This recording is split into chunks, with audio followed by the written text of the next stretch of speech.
Hi everybody, this is Philip. Thank you so much for tuning in to my YouTube channel. Hey folks, this is an update on my 1997 Buick LeSabre Custom. It'll be 1 year ago, the 27th of this month, which is November, that I purchased the car. I paid a total of $512 for it. I got it from a new car dealer as a used car, of course. And just I really I kind of knew what I was getting into because I had a 2 hour stretch where the dealer said, "We'll sell it to you. Do you want it?" And I said, "Can you give me 2 hours? I want to go home and do some digging into what the possibilities of the car has and whatever can go wrong."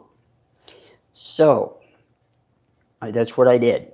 And the first thing I found out that the valve cover gasket and the head gasket, when either one or both go, you have to change all three. There's one, two, and then three, which is the head gasket. Um, then I found out, I didn't find out until I got home, that the oil pan had been bumped, and that was leaking. We took care of that, and see what else was there. The tires needed to be replaced. Now, if you guys are wondering about the shocks, now here is a big thing that everyone that has purchased or is thinking about purchasing. So here it is, the new struts or shocks, they're the same. And both the front and the back were the original Air Ride, the Dyna Ride.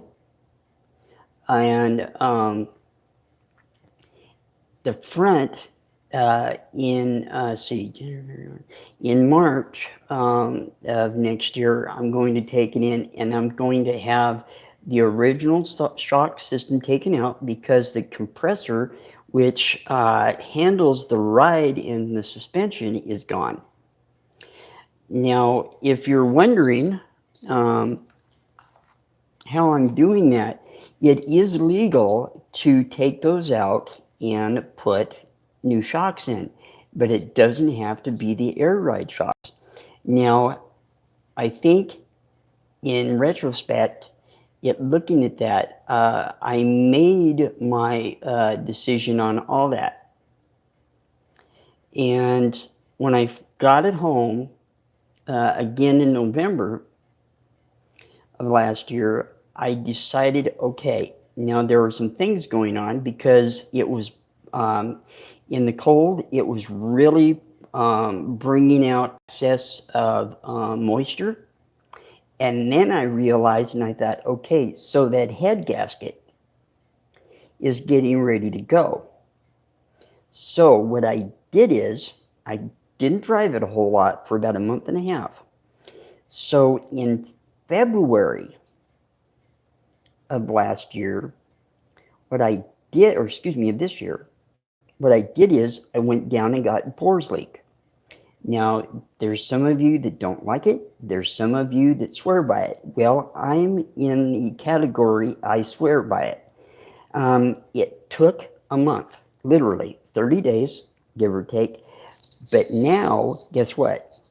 That Bohr's leak has been in there now for almost a year. There's no problems with the head gasket.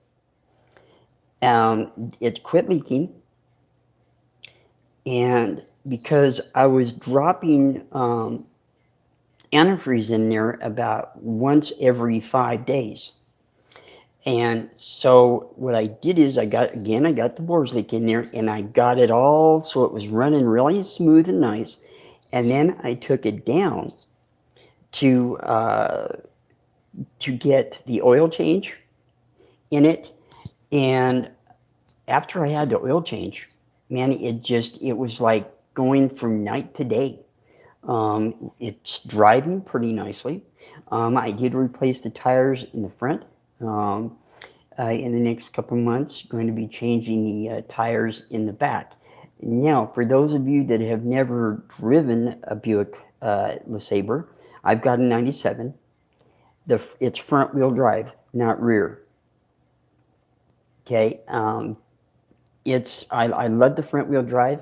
And if you're wondering about the transmission, I'm going to have that the transmission fluid changed on that. I'm thinking I can get another 2 or 3 years out of that if I keep up on it before I'm going to have to get a new transmission. It'll roughly cost me probably around $800 to $1,200 to put a new transmission in or rebuilt, and I'll still have a great car. Now, if you're wondering why I chose a Buick, my grandfather used to be a brakeman, worked on brakes. That was his sole duty in life. He was a mechanic, but he did brakes.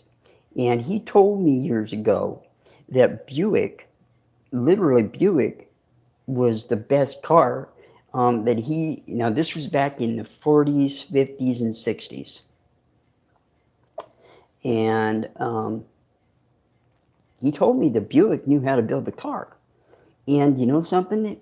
With every problem that my 97 Buick LeSabre has, it's still going strong.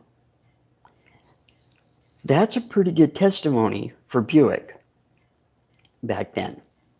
Now, I've seen some of the newer Buicks, the SUVs and some of the other stuff. I'm not liking the way those cars look.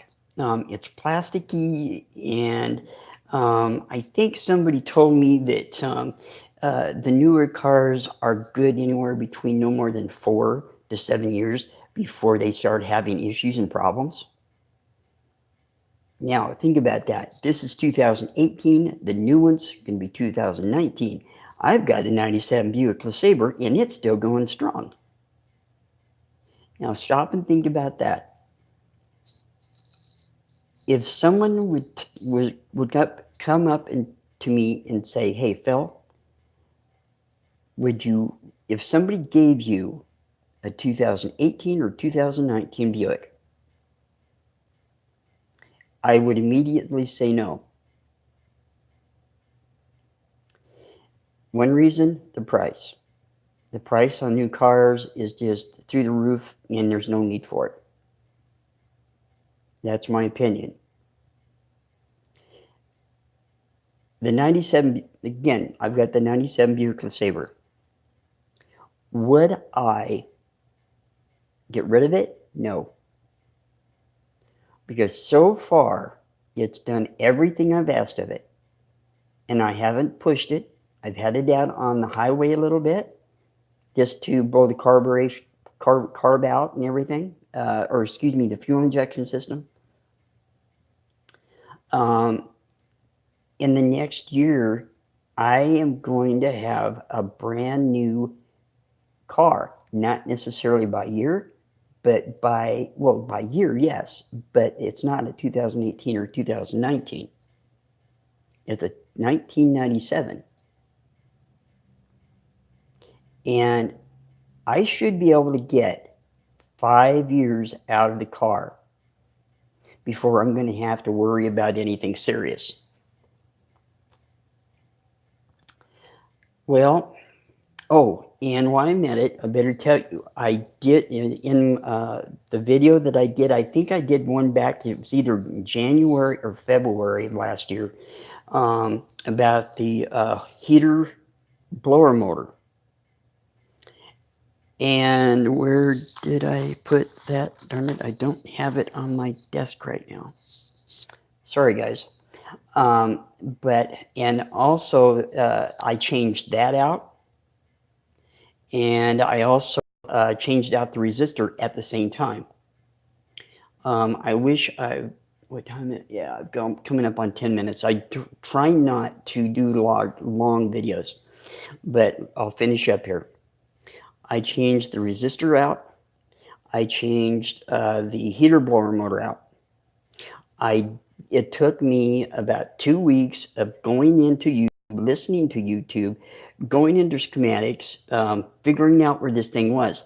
If you if you've got a Buick LeSabre or if you've got a Buick, uh, be forewarned. In the '97, you've got to take apart a lot of stuff to change the blower motor heater or heater blower motor.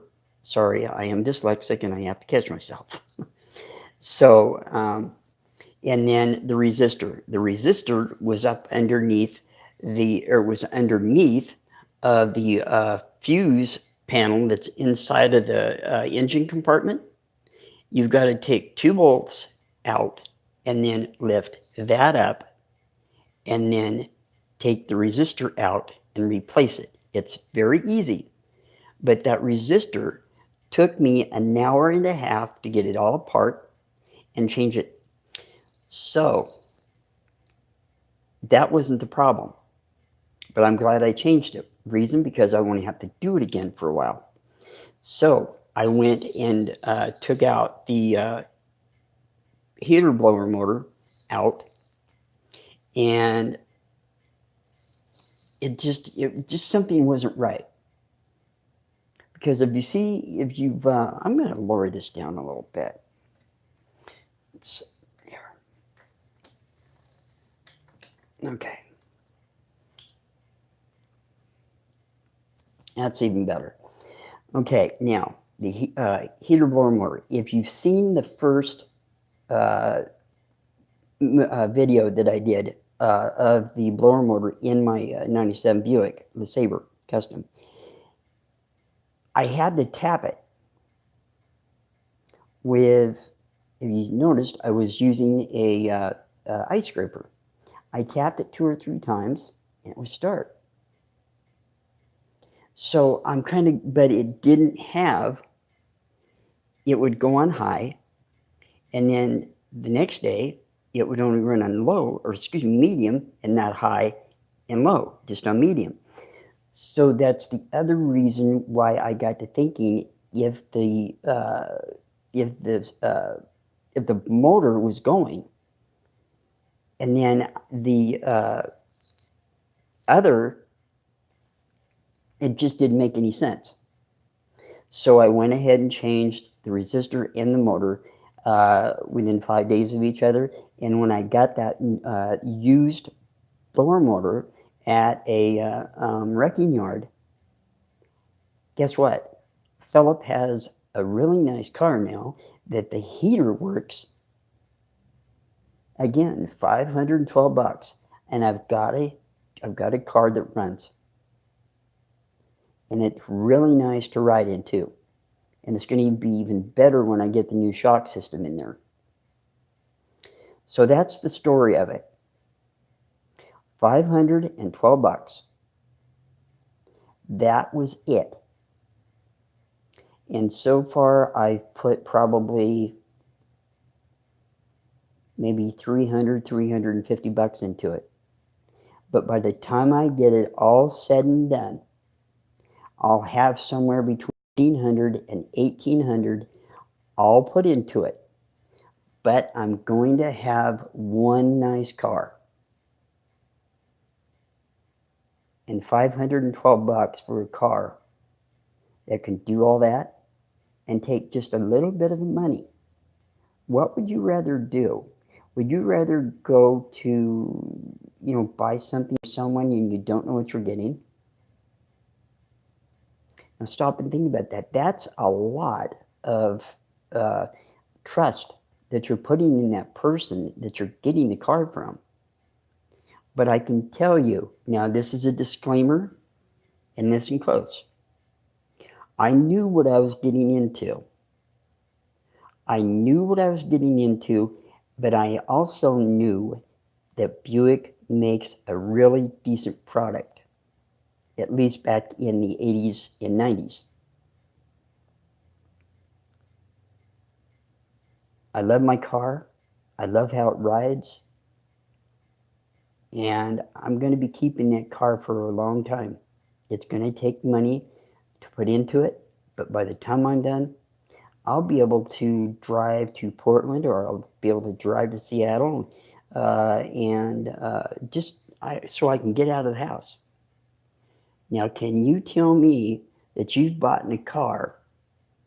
Let's say you bought a car for $500. How long did it last you? Maybe 6 months, 8, maybe 12, a year? Folks, if you're going to get a car, something just to drive around town, buy a Buick. Buy a Buick. But be warned, you may have to put some money into it.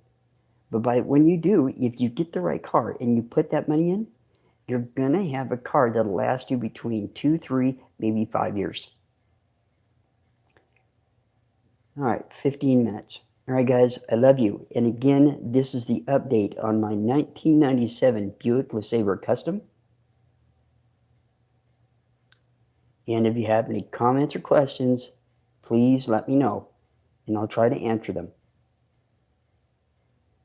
Take care, guys. Love you, and happy holidays.